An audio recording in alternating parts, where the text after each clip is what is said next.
Hey, what's up? It's Jared with State of Tech. Today we're going to talk about the Galaxy S20 phones, and of course, that has been the buzz all this week. I took a little bit of time to think about things before putting this video out. I definitely wanted to make sure that I had access to all of the specs and stuff, which typically isn't available on the day that the phone is actually announced. And now that all that information is out, I've combed through it. I have some thoughts that I wanted to share with all of you on these devices, and also just some opinions about the camera situation, because Samsung definitely made this all about the cameras in their keynote, which was interesting, but also a little overblown, I think. Samsung was definitely trying to position themselves as a pro camera manufacturer, just like Apple did last year. So in Apple's keynote, they were all about this iPhone 11 Pro with a pro camera, and they tried to make the cameras look more pro and all that stuff. And the phone takes a great photo, but Samsung phones take great photos also. I have my Note 10 Plus here, and also my S10 Plus that came out last year, and these phones take amazing photos. They are on par with the photo that I get out of my iPhone 11 Pro, even though these aren't considered Pro or Ultra. That's coming out this year. So with Samsung's announcements, of course, they needed to match the hype of the camera lingo and the camera talk. We've seen camera megapixel battles and who's more pro and whatnot. That's taken place in the DSLR camera, mirrorless camera world for ages. Of course, the megapixel race isn't such a big deal anymore, as most people don't need images that are as large as 100 megapixels. Most people don't need an image that is really any more than 20 megapixels. Even in a camera such as like this Sony a6600, this camera I think is like 22 or so megapixels, plenty large of an image for the majority of the things that I am ever going to do with it. So let's talk about these S20s. Of course, there's three of them, the S20, the Plus, and the Ultra. All of them have little bits of differences, with the main difference being the camera. So different color options, of course, are typical, and the sizes of the phones, 6.2 inch between the 6.9 inch of the Ultra, which is a large phone. We're getting into a big size phone. We haven't seen a phone with that size of a display for a little while. Of course, some other manufacturers have phones that large, but we haven't seen a Samsung phone with that large of a display for a while. Of course, I have the two devices here from last year, and they're both pretty good sized displays. And if I compare the S10 Plus to like an iPhone 11 Pro Max, the display's pretty close to the same size. If I compare the Note 10 Plus to an iPhone 11 Pro Max, they're about the same size, with the Note being just a little bit wider.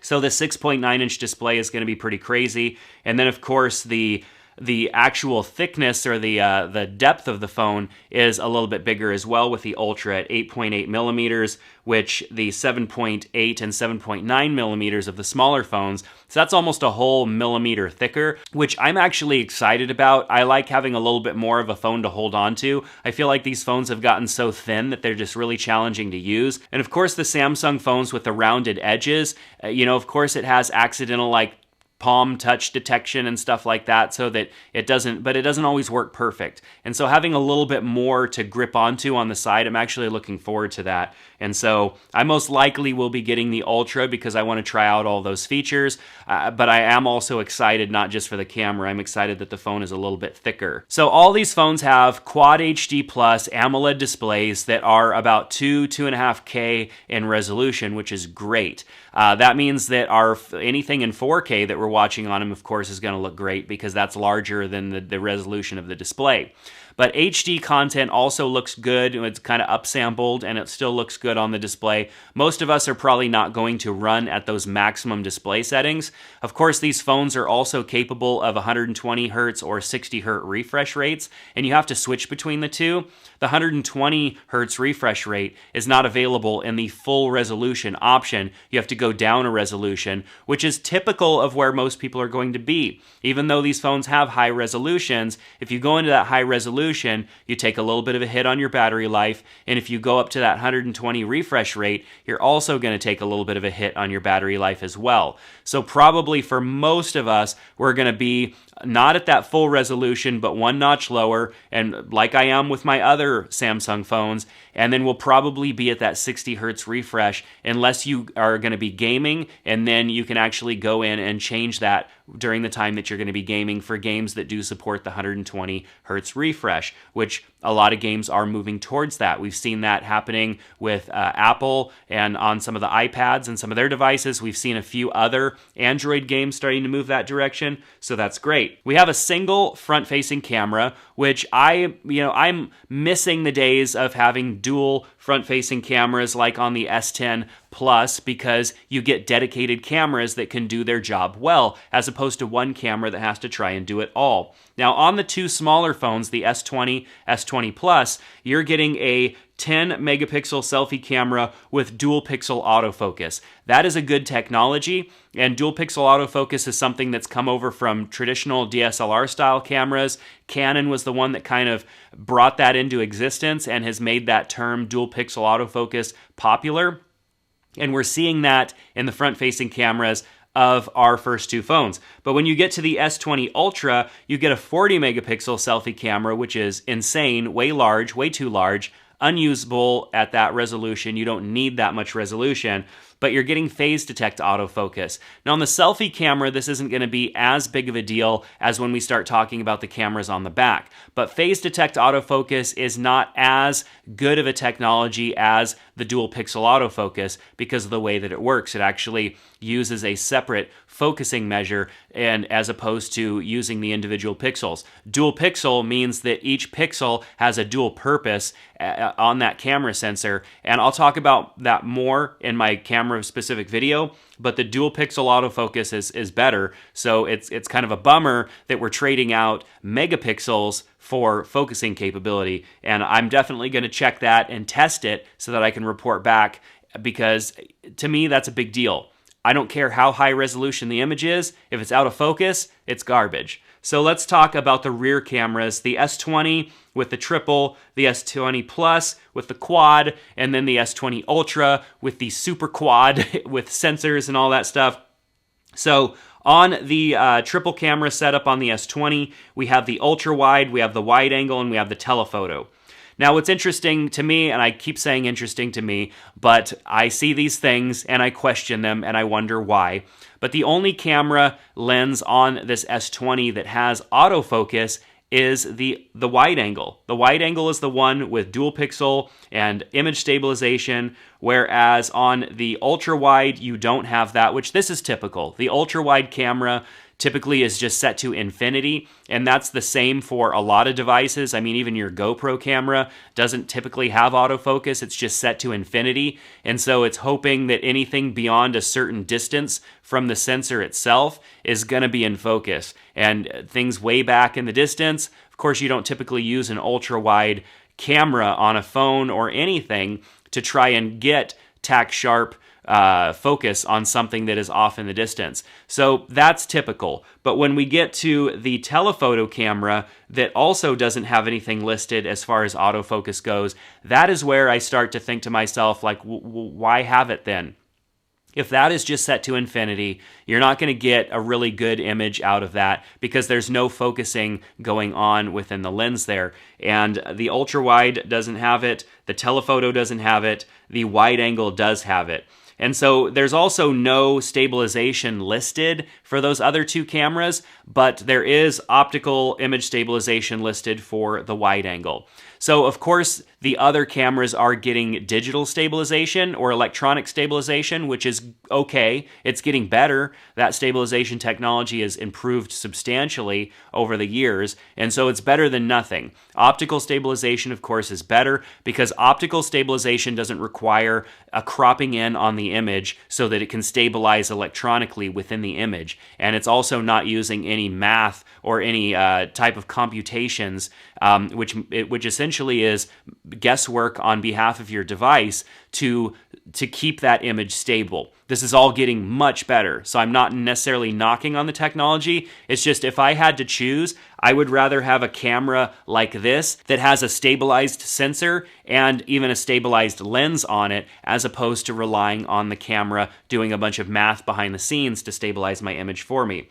This starts to get even more and more weird as we talk about the S20 Plus and the S20 Ultra that have more cameras, all in which missing autofocus capabilities. So since the S20 Plus is pretty close to the S20 with the, of course, the depth vision camera being added on, I'm going to jump to the S20 Ultra and talk about that 108 megapixel camera, which is just like nonsense. I don't understand why we need that 108 megapixels. That is an image size that nobody is going to use. I guarantee you are going to want to shoot at a much lower resolution than that, just so that you don't run out of storage on your device relatively soon.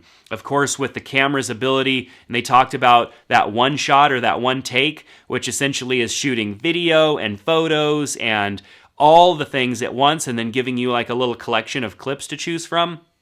That is going to eat up storage, and of course we're going to need larger storage device if you're going to shoot in that one-take mode quite often.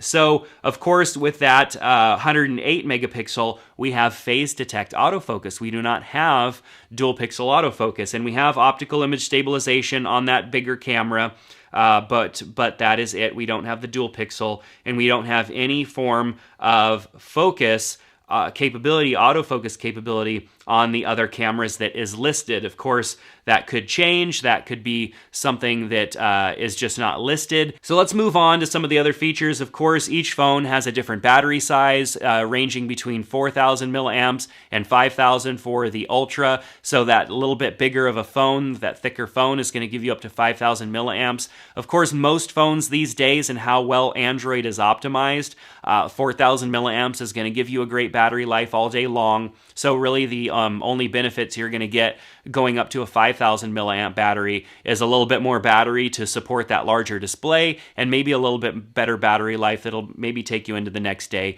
We'll have to see what that works out to in real world usage. So of course, with the video shooting capabilities going up to 8K, I'm going to talk more about this in my camera specific video, because that is insane. 8K video. You know, I went to CES this year, and there was 8K stuff all over the place. Of course, I went to CES all the way back to 2012. I remember seeing 8K related stuff.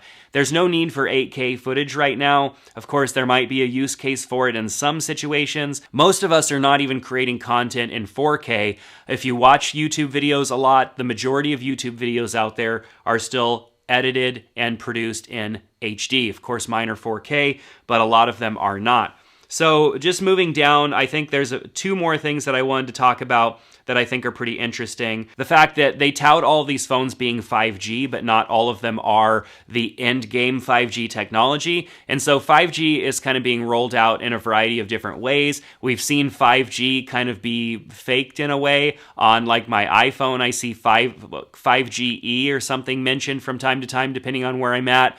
That's not true 5G. We're seeing 5G rolling out in larger cities and talking about how fast it is and all that stuff.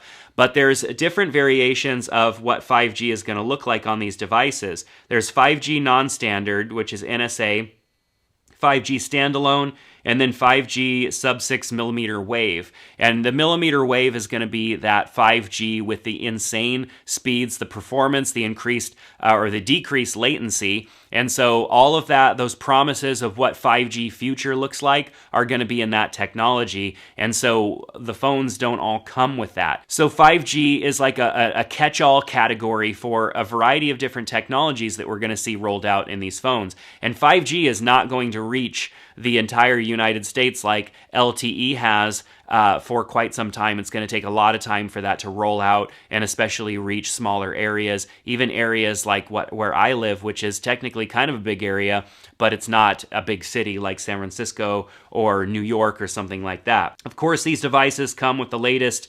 processors with that 64-bit octa-core 2.7 gigahertz processor. That's amazing. Different amounts of memory and storage for these devices. Of course, the memory, I would definitely definitely go with a phone that has 12 gigabytes. All these 5G phones have at least 12 gigabytes, but 2 of these phones are available in an LTE only version as well, depending on where you're located. And those phones only come with 8 gigabytes of RAM. And then, of course, the storage capabilities, starting at 128, going up to 512 gigabytes.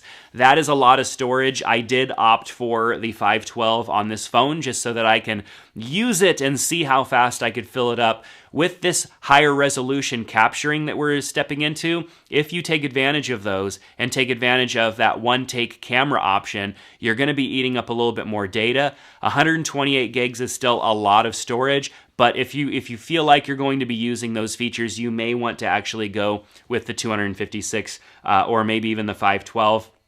Yes, you can put a micro SD card in these phones, but these higher resolution video formats cannot write to the SD card in the phone because the ability to write to that micro SD card is not fast enough. So 8K, I doubt that you're going to be able to record 8K to the micro SD card. I'd be surprised if you can, because 4K at 60 frames per second can't on some of these phones. Of course, depending on the speed of your micro SD card, if you go with a faster one, you might be able to, but the slower, cheaper micro SD cards that most people are going to buy are not going to be fast enough for those read and write speeds. So the last thing I wanted to talk about, even though there are some other things that we could talk about, is the way that they are moving forward with Bixby. Bixby has been useless to me and to most people for the longest time. Of course, it's neat that Samsung came out with their own. Google has their own. Apple has their own. And so, Samsung and, of course, Amazon has their own. But I think this year, Bixby finally, they're getting away from trying to make Bixby this standalone thing that's going to compete with the others. And they're actually making it useful by tying it directly in with technologies and services that we use. We saw them talk about their integration with Netflix. That direct integration is great. I love that, because no longer are we going to have to go through some intermediary device and have to have Samsung like home type of devices, and then maybe you want to have a Google Home because Google Assistant is better at the typical things like Google search, answering questions and stuff like that. Google is better at all those things than all the others, but Samsung is starting to actually make Bixby sound useful by integrating directly with these services and these technologies that we use. And so I'm excited to see what that looks and feels like, and I'll definitely be reporting back to all of you on how that feels and what that experience is like. So that's where I'm going to leave it out on this video.